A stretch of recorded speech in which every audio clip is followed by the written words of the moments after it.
Hello everybody, welcome back to my channel. I am Charlie and I have recently finished my Walt Disney World program at Walt Disney World in Orlando, Florida in the UK Pavilion in Epcot.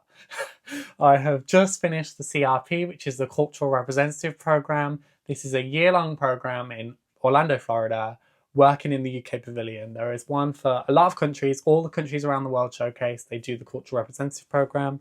I have just finished the UK one. I am from the UK. And today's video, I'm going to be answering all your questions relating to living on the program.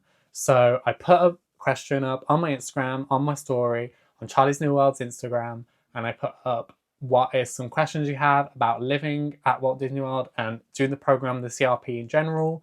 And you guys delivered with all the questions that you want answered, and that is what I'm going to do in today's video. So please stay tuned. This is going to be a long video, so sit back, relax, and enjoy the show.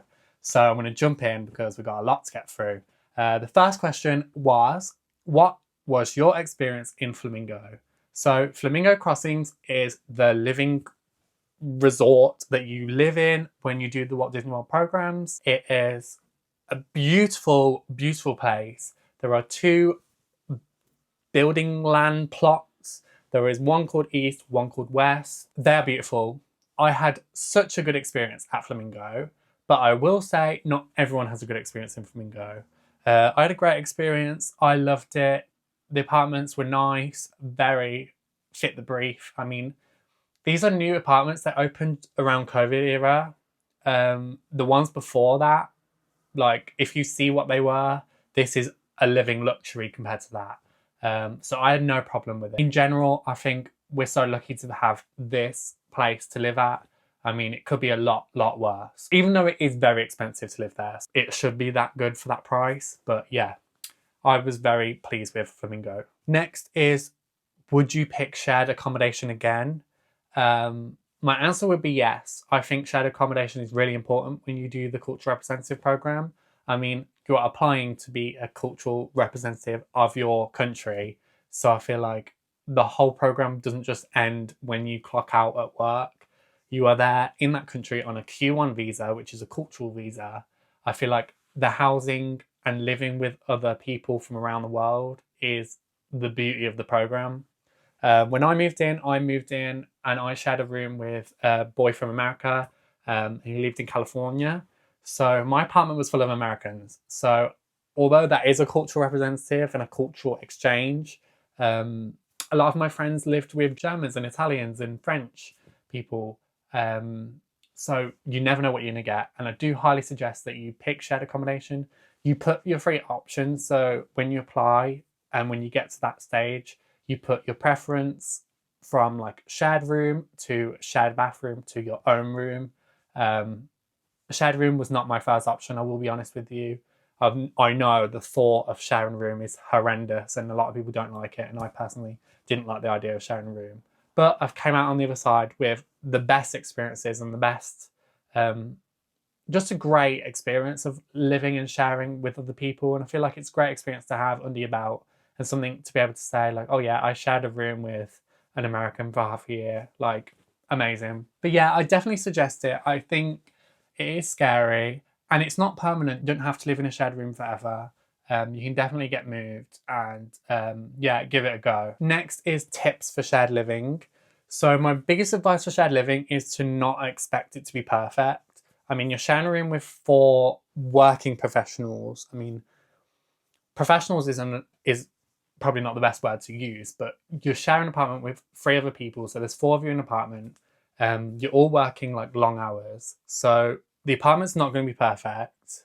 I mean, if you walk into your apartment and it's perfect on day 1, you're one of the lucky ones. Because the apartments are very lived in. I mean, a lot of people just use it for like cooking. Because I was not in my apartment a lot of time. I was out, as you saw from the vlogs. I was rarely there. So I literally only use my apartment to like cook a meal rarely and sleep. A lot of Americans like live in their apartments. Like they are there from the second they finish their work to the second they go back to work. So it's completely different. And to expect it to be pristine and clean and the bins are always tidy and all the washing up's always done, it's not going to happen, guys. I'm sorry. A lot of the people on the program are youngsters as well. A lot of people are like just turned 18, just turned 21, just left school, especially the Americans in general. So to think it's going to be perfect, I'd say get that out of your head. so that you can't be disappointed when you're there. Tips for shared living. I'd say to break the ice, I'd say take a gift. I know that sounds stupid, but honestly, like take something from your hometown to kind of break the ice when you move in. Because moving in is probably the most awkward, horrible situation ever. Because it is really awkward. You're walking into an apartment, you don't know what you're walking into, especially if you're sharing a room, like opening that door for the first time and not knowing who it's going to be and like intruding on their space. Like that is scary. So I'd say a great way to break the ice, great way to meet everyone is to like take something like a chocolate bar or like something from your hometown, like some shortbread if you're from Scotland or something. I don't know. And just say, hey guys, I got your gifts. My name's Charlie. I'm from Scotland. I'm from blah blah. I'm from here. Very nice to meet you. I'm going to be working in the UK, food and beverage, blah blah blah. If you don't meet everyone, because the chances of everyone being in the apartment when you move in are very slim, because a lot of people work different shifts. So just write on a piece of paper, hi, I'm Charlie. I've just moved in. My Instagram is here. This is my number. Very excited to meet with you. If you can add me to the group chats or whatever, because a lot of apartments have their own group chat. But yeah, very nice. I mean, that's my tips. But you'll experience it all yourself. I feel like the beauty of the program is that you're going in there to experience it all yourself. I mean, me and Anna spoke a while ago because a lot of people that were coming out to the program were kind of messaging a lot of us, lots of questions that weren't even related to the job, just related to like random things. And then we were kind of saying like the beauty of the program is like coming out and seeing it all for yourself. Like you don't, not to be rude, but like spoilers. Like my videos have been spoilers for everyone. So I've spoiled the program for you guys. But a lot of it, I didn't have these spoilers. So the beauty of my program is that I went out there and saw it all for myself. So it kind of depends what you want. I know I was that person that wanted to know every detail about everything and wanted to know everything, just kind of put myself at rest. But some of the things you won't find out until you're on the program actually make your program. I will say that. Next, did you do any classes, like your masters or anything? Unfortunately, I didn't. This was on my list of things that I'd want to do before I went out on the program, but unfortunately, it didn't end up happening. So there is classes put on by Flamingo Crossings where you can learn like marketing or managing or like your Disney Masters, Disney Mousters. I still don't really know what it is, but unfortunately those classes were done in the day, in the week, and I was at work during those times. So unfortunately it didn't work out for me. And you've got to commit a lot of hours to it. And unfortunately just, it didn't work out for me. But yes, I highly suggest it. If you could get to do it because the certificates look beautiful. You get proper professional certificates. It looks great on your CV, great on your like future stuff. So yeah, I highly suggest it, but unfortunately I didn't get around to doing it. Next is how long is the program? The program is 12 months. You get your visa for 13 months, so you work in the country for 12 of those months, working for Disney, and then you have an extra month on the end to do what you want before you have to leave the country. So it is a 13-month Q1 visa. What is the pay per hour? Do you get many hours per week? So the pay per hour is about $17, $18 when I was there. It always changes every year, like the money goes up. So if you're watching this in the future, go on the Yummy Jobs website. It normally says the pay for that time of year. So that would be the most accurate bet. And do you get many hours per week? You get a regular 30 plus hour working week. Of course, it can go up, can go down, depending on if it's peak time, depending if it's busy, depending if they're projecting it to be a busy week. So it completely depends on that.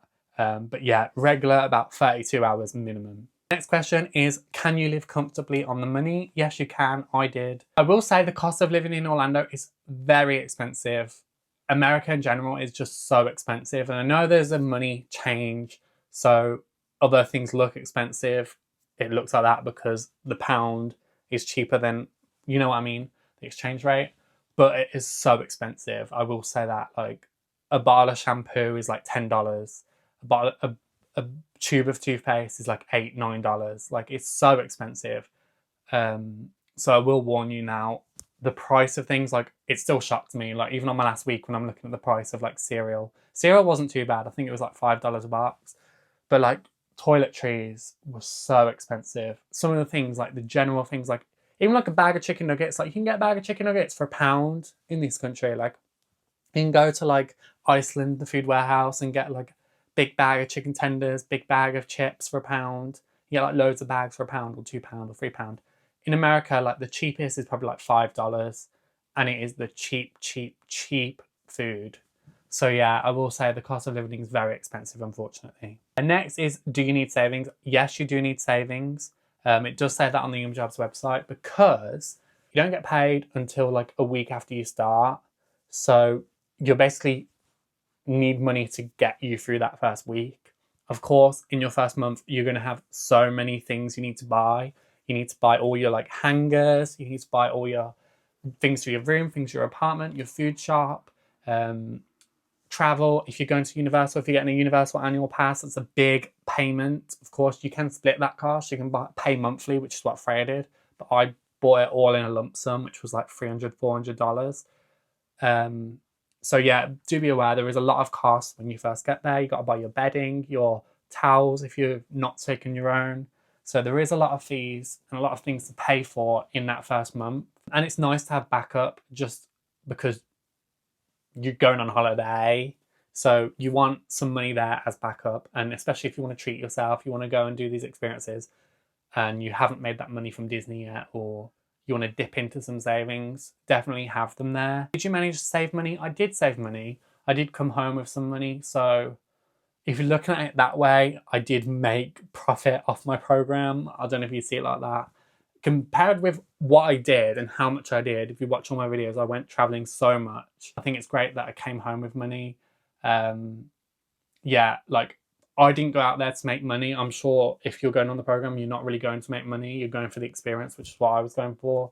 So I went out there with the mind frame that I'm not going to say no to things, because it's easy to think, oh, I'm saving money this week. I'm not going to come out for a meal.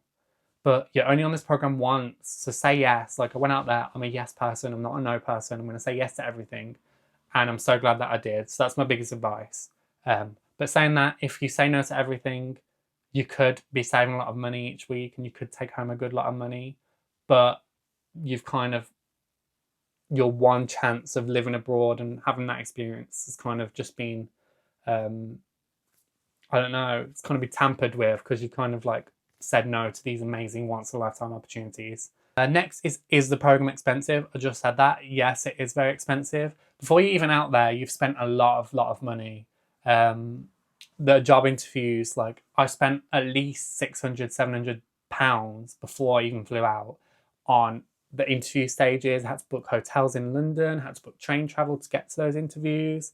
Being in London for those 2 days each time, your program fees, your visa appointments, there is so much hidden costs that you have to pay before you're even out there.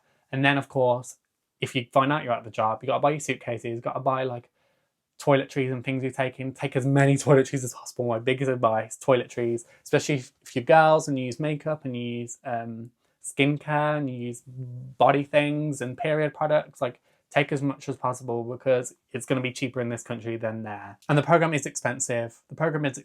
You've got your rent each week, which is very expensive. It's like $200 plus a week. You've got your food shop, which my food shop came up to like $70, $80 a week. And when I looked at it, it was hardly anything, which was annoying. If you eat out a few times a week, you get takeaways, which you do. There's fees during the program that you have to pay for every now and then. So yeah, do be aware the program is very expensive. Next question is, do you get free housing? Unfortunately not. Next is, what was a working week like? What is the schedule? So it is 5 days working, 2 days off. That is regular. Some days it's 6-day weeks. That is very rare. 5 days on, 2 days off. And your 2 days off will be the same for a long while. There was like a schedule bid halfway through the year. And you put what days off you want. And me, Alex and Freya put our days off. Unfortunately, Alex and Freya got their days that I wanted. I didn't. So I lost that schedule bid. So that is when you saw those videos without Alex and Freya. Unfortunately, I lost the schedule bid. So I lost my days off with those. It does happen. So that's something to be aware of. Next is West Best. So that is in relation to the Flamingo Crossings villages. There's East and West. Hey, I spent half my program at East, half my program at West. I lived at both. is West best? So I'm going to say the pros and cons of each. So East has all the flamingo activities. So it's all on your doorstep. You can just leave your apartment and it's there. So that's the beauty of that. West is a lot quieter. So the pool's nicer. If ever I went to the pool, I'd go to the West pool because it's a lot quieter, a lot more serene. So there's pros of each. The Epcot bus goes to East first and then West. So maybe that's a pro, maybe that's a con in your head. I mean, you don't really get a choice where you live anyway, so I don't know why I'm saying this to you. But the Epcot bus goes to East first and West last. So it's good when you're going to work because you get on the bus first, you get a seat. And it's good when you're coming home from work because you know that you're going straight home rather than staying on the bus and got to wait for it to go to West. So, maybe East wins. Next is, do you have a lot of you time? Depends if you're in a 2x2. If you're in a 2x2 and you share a room, of course, your you time is minimized because you share a room, and 9 times out of 10, like at the end of the night, you're coming home to a room with another person already in it. So your you time is kind of small. I mean, yeah, I don't know what else I can say to that. You do get time for you, but again, this program is very sociable. Like, it's so important. Like, this program is built for sociable people. So if you're applying to this program, you should be a social butterfly. You should be someone that can talk all day long and always. I think that is a big important thing about this program. Next is, did you get the role you wanted? Yes, I did want to work in food and beverage. Yeah, I feel like food and beverage is the one to go for if you're like an active, like want to keep busy person. Merchandise is a merchandise role, like you're just selling things. There is nothing wrong with that at all. It's amazing. And generally, the costume, I prefer a whole lot more in merch. So if I got to choose a costume, I would be at work in the merch section. But food and beverage for me, as someone that loves working in fast-paced environments, was just perfect for me. How often did guests ask you about the UK culture and history? Every single day, like every day. It does happen. Like, they ask you, right, here's 5 things that the guests will ask you. They'll ask you about London. Like, I'm not from London. None of my friends that were there are from London. Yet, all the conversation that Americans ask is about London. So yeah, learn as much about London as possible, guys. They ask you about where you're from. They look at your name tag. They hear the accent. A lot of people think we're faking it. Like, so many Americans come over and think like, oh, like, where are you actually from? And I'm like, no, I'm from Birmingham in the Midlands in England. And they're like, yeah, like, really, where are you from? And I'm like, I'm from England. I'm from Birmingham. Like, we're not faking it. Everyone in Epcot is from that country. Like, a lot of people don't understand that Epcot does have people from that country that work in there. So you do have to explain that a lot. But yeah, especially if you do move into service and you are a server, you get so many opportunities to talk to your guests, and they're so interested in you, and it's lovely. It's like you're a celebrity. It really is, because they just ask you the most random questions. I mean, if you have kids, they ask you to say, "Oh, can I get a bottle of water?" Like, you get them like cringy experiences, but then you have the parents that ask you so much about like your family history and where you're from, and like Americans are so interested in you, which is great. It's so amazing. It's just an amazing opportunity because you are kind of treated like a pet in some kind of instances where like people kind of treat you as like, oh, you're like a cute little pet. But then it's, I don't know, I kind of liked it. I liked being there and being like answering all these random questions, like the things people come out with and ask you, and you're just like, oh my God, I've never even thought of that. But yeah, it's great. It's like you're on the Graham Norton show like every day because they're just asking you questions. What is something all CRPs must do? First, I'd say do some program events. They do events all the time in Flamingo. Go to some of them. You get free pizza, you get free drinks. That is my biggest advice ever. Me and Freya would literally just go, get the pizza, get the free can of Coke and go. So yeah, you can meet exclusive characters. I met a lot of characters. I'm not really a character person, but I did because they were just in Flamingo. I feel like it's a lot less high risk when you meet them in Flamingo rather than in a park in front of all these families. Do backstage tours, try and apply for as many as possible. On dorms, you'll get dorms and they have backstage tours that you can apply for. It's very hard to get on them, but definitely try. You have to go to Disneyland California on your program. You have to. It's amazing, amazing opportunity. We get in there for free during your program. So definitely give that a go. It's amazing. My biggest advice ever. Next is, did you get annual leave / holiday days? You do get holiday days, but they start like 8 months into your program and it's not a lot. Annual leave, I'm guessing it's just that holiday days. You can ask extra days off. You can request them as ADOs, additional days off. Yeah, so if you need time off, you can definitely request it and ask for it. But it most likely will be unpaid until your holiday pay kicks in 8 months into your program. Next is, I hate the heat and I want to do the program. Is it doable? The heat is hell. Like, I will not lie. July and August, I've never known heat like it in my life. It is so hot. Yeah, if you don't like the heat, I would highly suggest going for the merchandise role because you are indoors for that. In food and beverage, you are either outside or like in a hot environment. Anywhere you're running around, it is very hot. I will warn you all. It does get very hot in Florida, but it also gets very cold. But the summertime is hot and humid and sweaty. Like on our days off, like I just remember we'd be waiting for rides in the queues and we'd literally be almost collapsing because it is so hot. And it's such a different heat because you don't always feel the sun beaming on you. You just feel the warmth and the thickness in the air and the humidity, and you're just like the air is so thick. Yeah, so do be warned, it is very hot, loves. Next, is it easy to connect with people? What advice do you give? It is so easy to connect with people and make friends with people and meet people on the program. I'd say try it earlier rather than later. So traditions, a great opportunity to meet people. Your traditions group, your training group is often the same group over like that week. So in our group, we were actually did traditions with a lot of German girls. So these German girls that we did traditions with, we were friends with our whole program. Like we'd see them all the time in the parks and on our days off and on our evenings. So we'd make good friends with them. So traditions is a great opportunity to make friends with other people, get their Instagrams, start off like a connection with them because you're going to do that whole year with them. Program events are great, especially lots of Americans. They like to get to know you, especially if you're from the UK. They love Brits.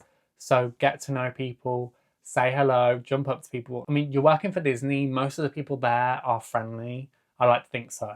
So yeah, definitely jump up to people. If people say hello, if you're in the queue to meet a character, why don't you start a conversation with the person next to you? But don't be scared. The whole program is about the cultural experience. In the UK Pavilion in Epcot, we have nights out every Tuesday. It's a great opportunity to meet other people, and I'm sure if you go out on a Tuesday night, you'll definitely get that opportunity to meet people, have fun, play a few games with them. Next is, what is a great piece of advice you heard? And I think I said that in my previous video, but so before you leave the pavilion, you get to write like a leaving message on the lockers. And the locker that I always used said this quote. It said, "Even a bad day at Disney ends with fireworks." And I just thought, you know what, that is lovely. And when I take my bag out the locker at the end of the night and I read that and I think, yeah, that's lovely. So yeah, even a bad day at Disney ends with fireworks. So that's a great quote to use. I can't remember what I wrote on my locker. If any future CRPs work in the UK Pavilion, have a look in the lockers and see what Charlie's New World wrote. Please comment below and let me know because I can't even remember what I wrote. I can't remember, sorry. Do you have time to do chores, food shop, etc.? Yes, you do, but you've got to be smart. My advice would be the best. Do your chores, do your food shops on your working days. So before work on a Tuesday, go to the shops and do your food shop. Put your washing on before you go and do the food shop. And then when you come back, put it in the dryer. Like, do your chores, washing up, everything, tidy your room on those days so that your 2 days off are your own 2 days off. You can do what you want on those. You have 2 days. You don't have to care about anything. You don't have to think, oh, I need to leave Fantasmic. I need to go home and do my washing. Like, do it all on your working days so that when you have your days off, it is your days off. That's my best advice ever. So good. And next is, did you take a packed lunch to work every day? Most days, yes, I did. I got lots of snacks and treats. I mean, Epcot does have facilities where you can buy lunch as a cast member. There's like a hot food place, there's Subway. So you won't starve if you don't take your lunch, but it's cheaper to take your own lunch. And there's fridge for us, so we can put our food in the fridge if you want to keep it cool. There's a microwave as well, you can heat up your food. So yeah, I took a packed lunch every day pretty much. What's some other advice that you'd give? I'd take definitely make your own like medicine cabinet before you go. So take British paracetamol, British ibuprofen, because no offense, but we all kind of said we prefer British. Like we feel like it does something. I don't know. It might be the same thing. But whenever someone would like say like, "Oh, I've got a headache," someone from across the room would shout, "I've got a British paracetamol, ibuprofen. Take it all with you." SIM card. So of course you're gonna need to get a SIM card out there that works for your phone. Mint Mobile is what we use, and we had a great experience with Mint Mobile. We brought the whole year in one go. We had a digital SIM card, so we didn't need to put anything in our phones. It just happened digitally. And yeah, it lasted the whole year, which was great. So Mint Mobile was great for us. So definitely look into that. The rooms aren't dark in Flamingo. So we have blinds, but it's not pitch black. It's not blackout blinds. So do be aware that the rooms are quite bright at night, especially if you have like a lamppost outside your window or something. So think if you have to have your room pitch black at night, think about probably taking like a sheet or a curtain or something that you can hang up, renter friendly. Defo look into that. Next, is the pavilion busy? Of course it is. You're at Disney World, you're in Epcot. Sometimes it might be a bit quiet, but yeah, the pavilion does get busy. The fish and chip shop is one of the busiest quick services in Epcot. Sometimes if you're in the fish and chip shop, you are in the weeds, you are stressed. But yeah, the pavilion does get busy, the bar gets busy, the pub gets busy, especially around Christmas time. A lot of people want to dine, they want British food, they want like a filling meal. So yeah, the pavilion does get busy. Do you find out who is in your arrival group? Yes, you can find it out, but it's up to you to find it out. So we all had group chats when we applied, and then the group chats get smaller and smaller and smaller, moving on the process. And then of course, when emails go out with arrival dates, a lot of people in the group chat say, "Oh, I got the 31st of April. Oh, I got the 31st of April too. Oh, let's make a group chat." So that is kind of how you work out your arrival group. Next is, how long was the process from applying to finding out you get the job? It was months long. It's different for everybody because they send people out in batches, and they send arrival groups in batches. They send out acceptance letters in batches as well. So it does take months. It could take up to a year, could take over a year. A lot of people our applications got waitlisted for months and months and months. So yeah, sit back, relax, and try not to think about it, because otherwise you'll be waiting a long time. Did you put a picture of yourself on your CV? If so, what kind of pic? So no, I am strongly against putting pictures on your CV. So this is outside of the CRP in general anyway. Don't put your picture on your CV. I think a lot of companies actually have to decline it because CVs, they shouldn't know your gender, sex, or anything like that, because your CV needs to be viewed just as your like career options only. So they need to see if you're qualified for the job, disregarding your gender or sex or anything like that. So no, don't put your picture on your CV. However, for the Yummy Jobs interview, they did want a picture of us. So I had a picture of me separate. And I genuinely only think that is because so they could put a face to the application. Because they interview so many people, they forget they can't really put a name to the face unless there's a picture. So Yummy Jobs do ask for a picture.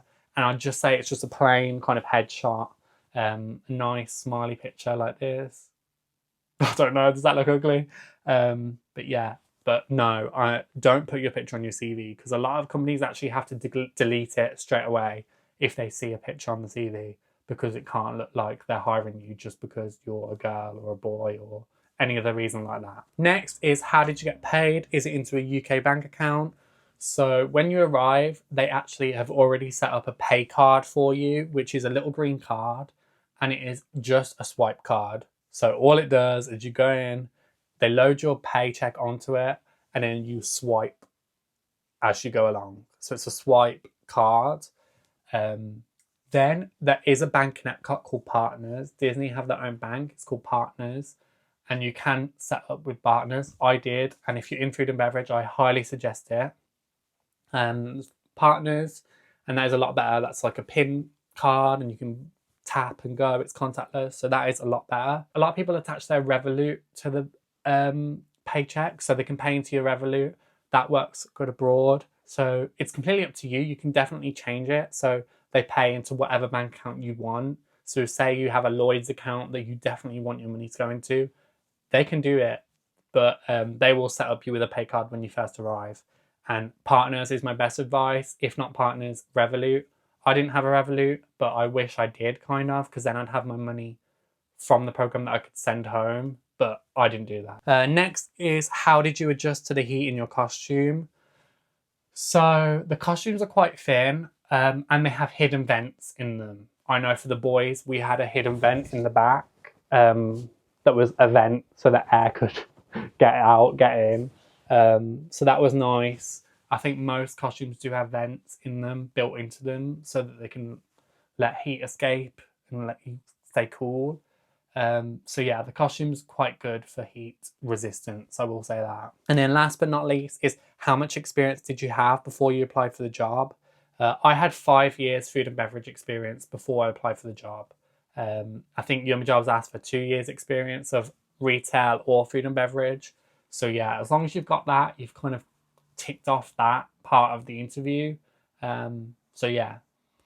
Thank you very much for watching this video. I really hope you enjoyed it. I know it went on for a while. Thanks for watching. I've got more videos on this channel, more Q&As and things if you are interested in the program. Hopefully I wrapped up as many as possible.